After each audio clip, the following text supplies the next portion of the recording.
Proper number 12, Irish whiskey. I'm going to start with you, Tyron, if I may.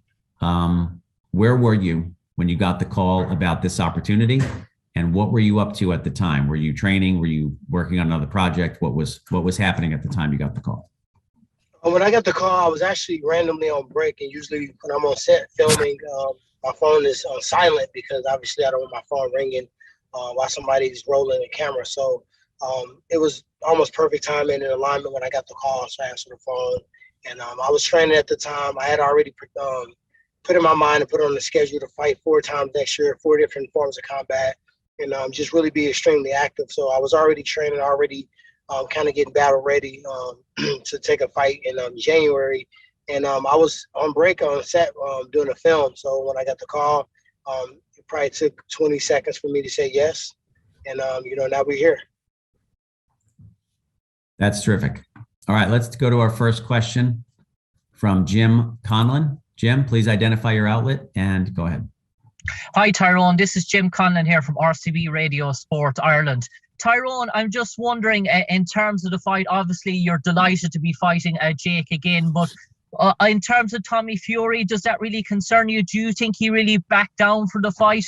If you were in his position, would you have fought on? I mean, I don't know the circumstance. I don't know his position. To be honest, I feel like things happen the way they're supposed to happen. I feel like this is a fight that should have been taking place anyway. This is a fight that more people are excited about. It's kind of funny that fight was set up for December the 18th, and more people were talking about a rematch with me and Jake anyway. So I feel things happen in time and purpose for a reason, and I'm just more so focusing on that. So I never wish bad upon anybody. I don't want anybody to get hurt, so I can step forward. So I don't really have much to say about Tommy Fury. I'm not in his camp. I don't really know him. And it really, not to sound mean, but I really don't care about, his reason and the rationale for not taking the fight. I'm just here and I'm ready, willing, and, trying to go out there and knock his head off. And finally, for me, Tyrone, is revenge the driving motive for you heading into this fight? Obviously, there's an awful lot of talk between both parties, but you obviously feel aggrieved from the first fight. Is that revenge? Is it driving you? Is it driving that motivation, making you work harder in the gym, making you work 10 times harder for this fight? You very few times you get a chance to go back and redo something. Sometimes you sit there and you live in regret, like, dang, man, I felt like I won the fight.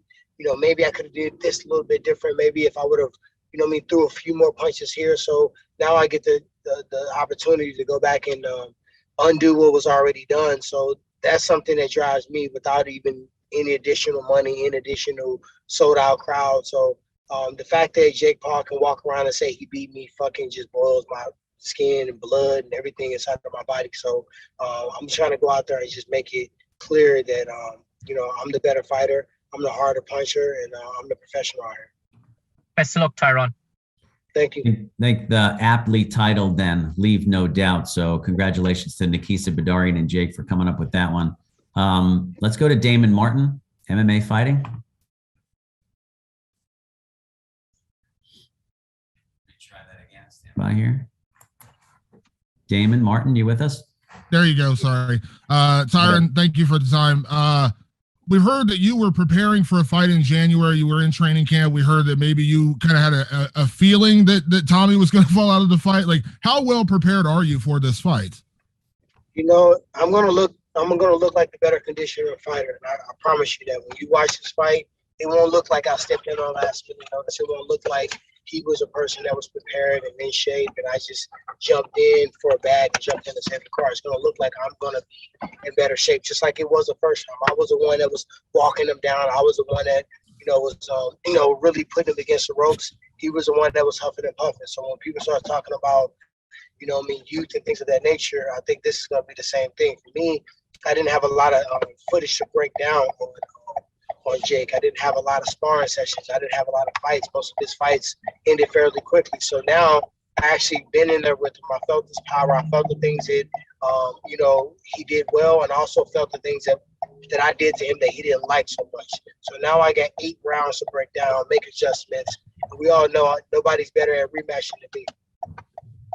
Of course, Jake made a big deal about the $500,000 knockout bonus. At the end of the day, listen, I know you don't like Jake, but I don't think there was ever a clause in the contract saying you couldn't knock him out. But does that add any extra, any extra motivation to go out there and earn an extra $500,000 to knock him out?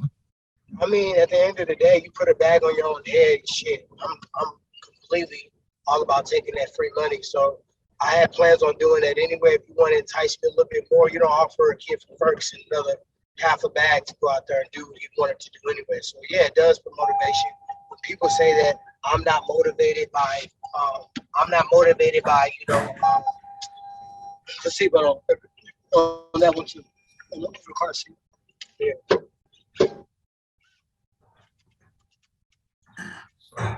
Go ahead. We can hear you, Tyron. Put them all on. Do me a favor, GT. Pull over some Sorry about that. Yeah, so like I said before I start the answer again, you don't put a bounty on your own fucking head and think I'm not going to take it. So for sure, I'm motivated by money. I'm motivated by legacy. I'm motivated by greatness, and I'm motivated by redemption. So when people say, "Oh, it's not about the money for me," they're fucking lying. Like, why would you be prize fighting if you didn't want to get a prize? And sometimes it's about the principle. If you feel like you're at a certain level, you feel like you're at a certain, point of your life and your career, you want the bag to match where you feel like you're at. It's kind of just a principle matter behind it. So definitely it's additional motivation. And you'll see me walking away with another 500,000. And last one for me, Tyron. The last fight, it was very, very close. And of course, you came the closest to finishing the fight with the knockdown and nearly putting him through the ropes in the one round. As you called it, what it was, because the referee surely didn't. What do you feel like was the biggest mistake you made in that fight that's going to be the difference in this fight? I feel like it was times where I made a miss, but I didn't make a pay. I'm not going to go into technique. I'm not going to go into game plan. But I feel like it was times that he could have had a more stern consequence for even trying to hit me. So that's the one thing that I can pick out. If I change that, I feel like the fight is. I feel like I won the fight anyway. I kind of watched the fight really for the first time yesterday, and I won rounds 4 through 8. That's five of the 8 rounds. So I don't understand how I can win 4, 5, 6, 7, and 8, and he still won the fight. Even not with counting 10-8 round in the 4th round. So add those little small tweaks in there, a little bit more volume, and I think we'll see me get the knockout. Thanks, Tyron. Okay, thanks, Damon. Let's go to Donna Corby across the way. Donna, please identify yourself, your outlet. Hey, Donna Corby from the Daily Mirror. Tyron, I wanted to ask about your initial plans before this fight was put on. First off, you were on the set of a movie, correct? Are you still filming? I'm still filming, yes. I'm still filming my rap tomorrow, so I've got one more day. So you were on set of a movie just like Michael Bisping was, I suppose, when he had that famous fight with Luke Rockhold, and he took it on short notice. And you had also said you were planning on fighting 4 times next year in 4 different disciplines. Is that still the plan, or will it have to be 3 now, considering you probably can't fight in January?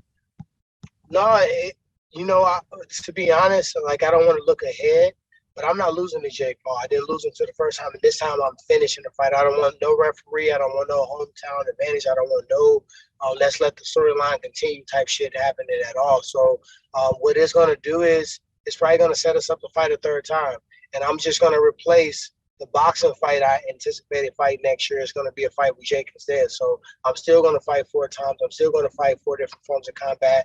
But the boxing fight that I was, being prepared to fight for, that fight will just be replaced with a trilogy with Jake. Without saying too much, is Dan Hardy going to be disappointed to hear that news? I mean, Dan Hardy, why are we even talking about Dan Hardy? We're talking about Tyron Woodley, Jake Paul, the biggest fighter of the year. So let's respect myself and respect Jake Paul, because we're the ones that put the asses in the seats. Dan Hardy ain't touched the face in 10 years. Last one from me. Could you show us the tattoo? Could we see the infamous? But it is I'll real. show you the other end of it, though. The tattoo's right on the back, though. Thank you very much, Tyron. You got it. All right, thank you, Donna. Let's go to Gabriel Montoya. Gabriel, go ahead. Hi, it's Gabriel Montoya with Ring Magazine. Thank you for your time, Mr. Woodley. You were very outspoken after the first fight and before it that you felt Jake Paul was on PEDs. It's come to my attention he has Memo Heredia, a former PED dealer, in his camp, who's now like a strength coach. Is there testing for this fight with VADA or USADA, and does that concern you? I always want an even playing field. You know, I asked him straight up. I don't want to go around and I don't know who the guy you mentioned. It's not really. I'm not fighting him. I'm fighting Jake. So when we did the face-to-face, I asked him directly to his face, "The man, was he on PEDs?"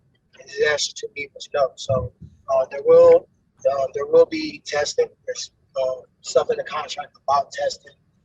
I don't feel like it changed the fight if he was on PEDs, but you know, obviously you want to even playing field. So I'm a big believer in testing. I've never even seen a fucking PED that's not throwing one in my body. I feel like when your time is up, your body doesn't allow you to compete at the level, that's your time to walk away. And I pray that you've done everything that you were supposed to do with the time frame that you had. Not try to add another few combinations of punches or conditioning or tolerance due to PED. So I can't really answer that question. I don't know what he's doing. I can only ask him the question as a man. When I asked him, his answer was no. And hopefully the testing reflects the same thing. Did you see anything in looking back at your fight with him in particular that you feel, obviously you're not going to give away your game plan, but did you see glaring things that he did or that you did that you can change in this rematch? As I said earlier, I just feel like, you know, there was times in the earlier round 1 through 3 where, you know, he was keeping busy and it wasn't like he was really landing anything damaging. There was no time where he hit me with a punch that made the referee want to get in there or made it look like I was going to go down. He punches hard.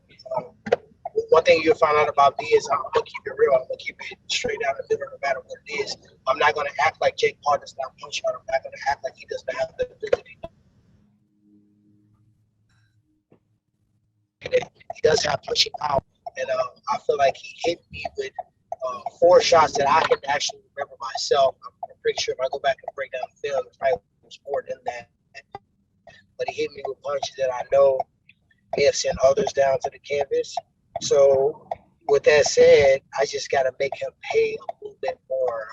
You know, when he goes out there and try to stay busy, I feel like if I would have done it in the first couple rounds, he wouldn't have won a round and would set him up, you know, to be knocked out. All right, thank you so much. Good luck in the fight. All right, Gabe, thank you. Let's go to Stephen Milhausen with DAZN. Stephen.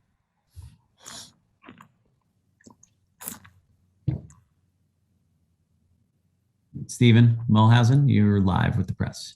Just watch. Oh. Hi, Tyron. You had said that you had watched the video of the fight yesterday. Why didn't you watch it until then? What was the reasoning behind that? Stephen, you were a little. Stephen, can you talk just a little bit louder, my man? Yeah, you were a little bit low there, Stephen. Go ahead. Yeah, can you hear me now, Tyron? I can listen closely. Sorry about that, guys. What was the reasoning behind just watching the first fight yesterday? I mean, this fight wasn't announced 7 weeks ago. So, you know, the first thing first is jump your ass into sparring and running and conditioning. Training and sharpening the tools and being in shape is one thing, but specifying your training towards a specific person, you know, that's what I actually started doing first. My coach knows very well what he did in the fight, also what I did in the fight. So the sparring partners for the last fight came in. We started doing that first last night. We had an opportunity to calm things down because we kind of hit the ground running, and then we went to watch the film and evaluate it. So from that point, I actually got a chance to watch it and check out some of the rounds.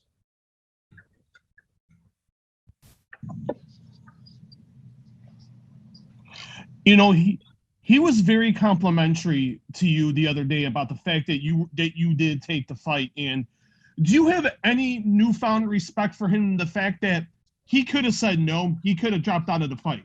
So is there any respect there in the fact that he's also taking this fight on short notice with you? I mean, I never really said anything that wasn't true. Everything that I said I was going to do in the last fight, I did. He got hit with culture. He got hit with a shitload of punches. He was the one that was backing up, and I was the one that was walking him down. Jay got a screw loose. We all know that. So it doesn't surprise me. We all also knew that he would be a kid that could probably get hit with punches, and just, even if it hurts, it's all a part of his gag. This was a bucket list. Let's be real. This was a bucket list that he converted into a career. So for the storyline, for the sake of, the movie that we're making, we're in a movie. This is a movie, guys. This is like Rocky in real life. I mean, so for this, I don't think he or his team will pass up on opportunity because everybody thinks he's scared of him. I mean, even after, the bets and all the shenanigans and the split decision and all the naysayers to him saying that I really won the fight, that, was hometown judging, he would have to make this right. He would have to rectify the moment. Your opponent's out. I'm willing. I'm ready to fight. Had I came out publicly and said that, he not taking the fight, everything that he says, all this, I'm a real fighter, Jazz, all that stuff's out the window. So I think for that storyline and also the saving card, which I don't realize we're fighting, but it's really entertainment. It's not so much fighting. Fighting is what we're doing when you're watching us entertain. But the interviews, the press, the media, the training camp, the funds that you put into that, nobody want to just waste that shit. So I can't speak for Jake. I really only know Jake from, the press conferences and the one-on-ones, him as an athlete and fighter. I don't know him personally, so I don't know what his motivation really is. That's the question you might want to ask him in the keystone. Well, I'm going to follow that up. This is Chris de Blasio here with the thank you that I. One final one, Tyron. Okay. Go ahead, Steve. Let Chris follow up first. And then you yeah. So just saying the thank you that I gave at the top for Tyron Woodley stepping up is not just a platitude or a loose comment. It's a sincere thank you because fighters on the card, their camps, their teams, their preparations. A lot has gone into that for the undercard. And those guys are all coming to fight and make their mark on an important show. And without Tyron Woodley stepping up at late notice, the potential for all that to go away was high. So that's a legit thank you. Go ahead, Steven. Last one. Hey, don't be scared to throw a little extra cheese in the macaroni. So thank you, too. So holla at Showtime on that, too. Chris. Go ahead, Steve. No, definitely, and thank you, Chris. And if you do what you expect to do next Saturday night, you're gonna get rid of that tattoo now because, in all honesty, you won the rematch. I mean, to be honest, I strolled the troll. I put the tattoo in a place where powerlifting and bench pressing and turf and bear crawls and nothing on your body you watch more than your hands. It was kind of like, I'll get the tattoo, but it's going to wear down anyway. And I really don't mind it. If my dog's made a bet with me, I'm going to honor that bet. It's a part of the story. It's a part of the deal. Nobody can say shit to me.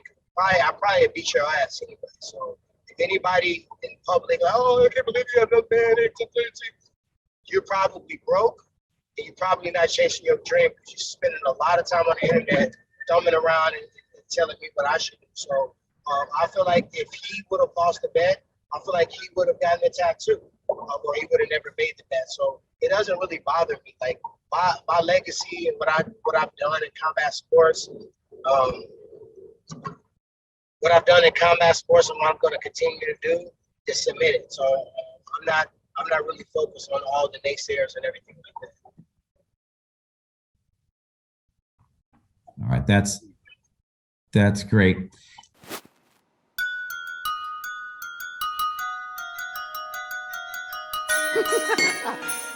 When you're this gifted, you can always give a proper gift. Rich and smooth, proper number 12, Irish whiskey.